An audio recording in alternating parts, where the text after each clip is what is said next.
За манай өнөөдрийн гайдын ерөнхий ивент тэтгэгч Cairo Store. Cairo Store маань энэ сарыг дуустал зөвхөн манай үзэгчдэд зориулаад хүссэн нэг аниме загвартай хүүдийн худалдаа авсан тохиолдолд бүр 10-аас 15 мянгаар зарагдаг аниме түлхүүрийн осорноос хүсснээ үнгүй сонгон авах хэрэг.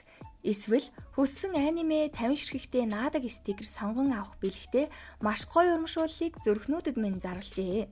Зарагдж байгаа хүүдийн хувьд зузаан, нэмгэн болон өнгө загвар арзмерийн өргөн сонголттой худалдаалагдж байгаа тул та бүхэн маань яарад бэлэгтээ урамшуулалдаа хамрагдаарай. Cairo Store-доо тэгээд манай үзэгчдэд зориулсан урамшуулал зарлсанд баярлалаа. Тайлбар хэсэгт Facebook хаяг болон Instagram утасны дугаарыг нь орууллаа шүү. За ингээд хамтдаа Сакамотогийн өдрүүдийн 7 дугаар ангийг үзцгээе.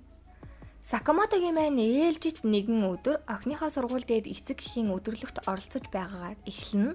Мэдээж дэлгүүрээ шин лүү хоёр даатгцсан санаа зовхгүй байгаа ч гэсэн нөгөө хоёр нь бүр өвгтлээ хэрэлдэж байгаа юм чинь.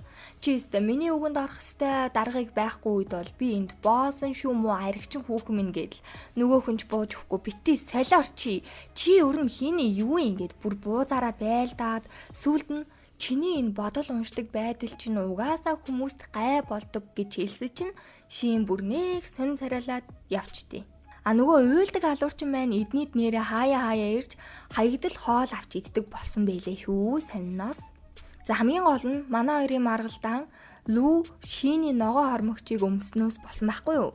Цаадах чинь шинийг орж ирж гин гэж бодоол. За яхаа уучлалтгүй бол өршөөе гэж хартал гаднаас хідэн сансрын нисгэх чиг хувцтай хүмүүс Лүүгийн хормогч дээрх нэрийг харснаа. Оо энэ бол Батны шин байна гэд хулгаалаад аваа явцсан. Тэгэхээр эднэр хин бэ гэхээр шин маань 11 жилийн өмнө туршилт хийлгээд амжилттай болж хүний бодол уншдаг болсон. Харин одоо түүний лабораторийг алуурчид эзэгэнсэн учраас ингээд хулгаалаад авч явж байгаа. Уг нь эдний жолооч Себан дарга эн чин шин биш юм шүү дээ. Үс нь өөр дээр нь бүр эмхтэй юм бэ штэ гэсэн чинь дарга нь за бити хуцаатай. Би мэдчихин хормогч дээр нь угаасаа шин гэд нэрийг бичсэн байгаа зү. Энэ муу бас их санаатай.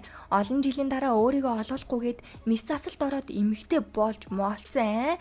Тэгсэн ч олно штэ. Даргийнхан зүүн совин баг үнэ хэлдээмаа гэж мэгээд үнэн өөртөө итгэлтэй амшвас. Бүр шинийг хүний бодол уншдаг ёстой азгүй дахиа. Тэгэхээр бүр хизээч хүнд хайрлуулж чадахгүй гэсэн үг инээтрэ гэхийг нь Лүү сонсоод гинт уур нь хүрээд өмссөн байгаа багийг нь хагартал өшөглөөд сонсоод айсэ чи хараа амныхаа зоргоор ямар их жайлждсан бэ? Манай шин зүрүүд ч ихсэн чамаас бүр хайв илүү дээр заа юу муу дахиа минь бусдаас өөр бодол уншдаг айлаа гэд яадын гэхэд дарга нь байж доо. Сая юу гэсэн бэ? Чи шин биш юм уу? Чи хин? Гэхэд би бол Лүү шао таан бэн мала гэдгийн да. Нөгөө таалд шин овоо уурн гарцсан буцаа дэлгүүртээ очиод за яах вэ? Уучлалтгүй бол бодож үзье гэж орсож Лүү байхгүй хайц мэдгүй.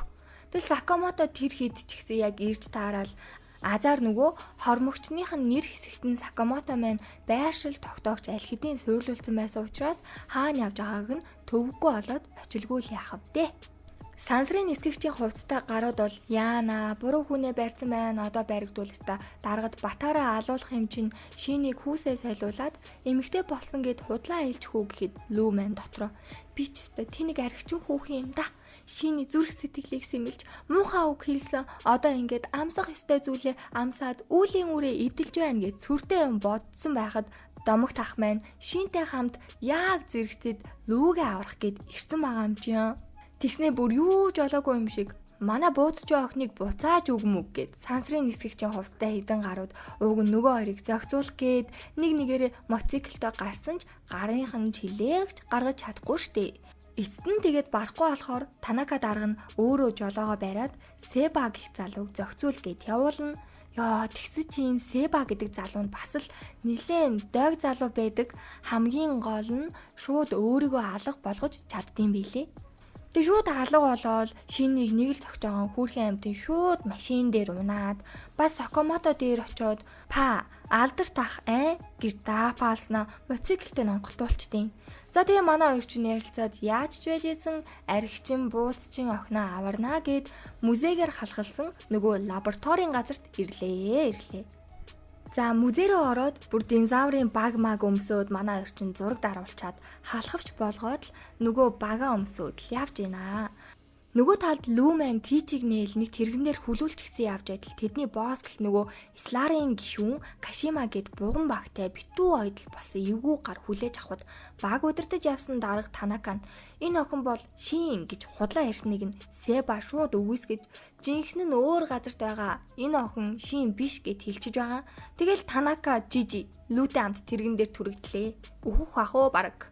Сакамото Шин хоёр музейн нууц газраар орох гэхэд кода солилцсон. Тэнд байсан баавгаанууд буудаж дээрд мэрад сүулдэ бүр үзүүлэн болсон динозаврын дайраад юу ч болоод байгаа юм бүү мэд. Ямар ч хэлсэн бүгдийнх нь учрыг олно. Гиснээс Сакамото маань алуурчдын холбоонд бэлтгэл хийдэг байхдаа юун баавгаа айдгаа бүх төрлийн амьд амьтантай тулалдаж байсан гэсэн. Тэгээ лабораторид байх эрдэмтдийн заримыг нь судалгаагаа хурдан хийсэнгүүгээ зодож нүдээ Тишикава гэх эрдэмтнийг алах гэж байхад манай хоёр ирээд аварна. Шин ингээд юу болоод байгаа талаар асуухад энэ лаборатори одоо хуучин шигэ байхаа болсон. 1 жилийн өмнө алуурчдын холбооноос хүмүүс ирж тэднийг сүрдүүлэн буу хутаг гэх мэт хүн алах хэрэгслүүд хоцрогдож байгаа учраас хүнийг хүнээр нь алуулах зэвсэг бараг хийх гээд байна. Тэгээ энэ дээр одоо туршилт судалгаа хийлгээд байгаа юм байна л та. Энтхийг удирдаг хүн бол түрүүний нөгөө буган толгойд Кашима бас давхар давхрыг хариуцдаг тусдаа боссуудтай.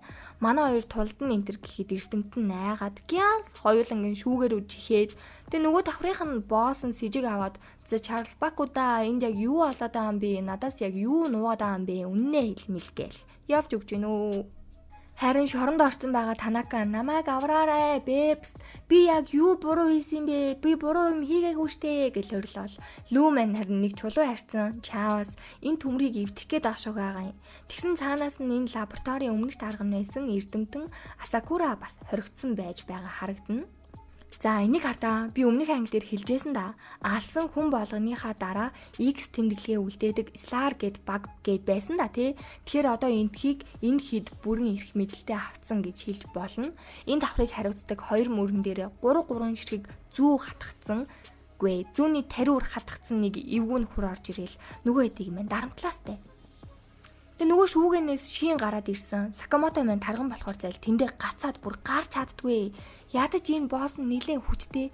Шууд нүд ирэмхийн зурл Шин дээр очиод нэг сони юм зооцнуу тарьцнуу яасан. Шууд туршилт хийгээд даруй адил муухай инээж байхад Сакамото маань нүүрэн дөрвөлжин болцсон ч гэсэн бас күүлээ барьж дийлгүй нүрийг нь тэгшилж байгаа юм л да. Тэ ах маань дөрвөлжин нүртэй ч гэсэн өмнө нь энд яг юу болсон талаар мэдгүйч чи энэ газрыг Шин авармаар байх юм бол би ч гэсэн авармаар байна гэж байхад музейн гадаа нөгөө ордерийн гал алуурчуд болох Шишиба Осараги хоёр орох гээд явж байна. Ингээд энэ анги төгслөө. Ёо одоо бүр яг л гал хэсгүүд хүлээгдэж байна да. Энэ дотор нөгөө Сларийнхан байгаа. Шишиба Осараги хоёр чи Сларыг хайж байгаа штий. Тэгэхээр битүү тулаан л болох бах та гэдэг шиг. За тэгээд дараагийн 7 хоногт гайд маань орохгүй учир нь Юкийн амралтаа аваад гадаад явж байгаа учраас хоёр ангийг нийлүүлээд 2-7 хоногийн дараа ярьж өгөх болно. Хүлээлгэж байгаа дуучлаараа их чин жаахан амарчаад хүрээд ирээ заа юу. Тэгээд түр баяртай. Энэ нэрээ бас манай Шин сувгийг дэмжээрээ гоё кино ярьж эхэлж байгаа шүү. Түр баяртай. Та нартай хайртай шүү.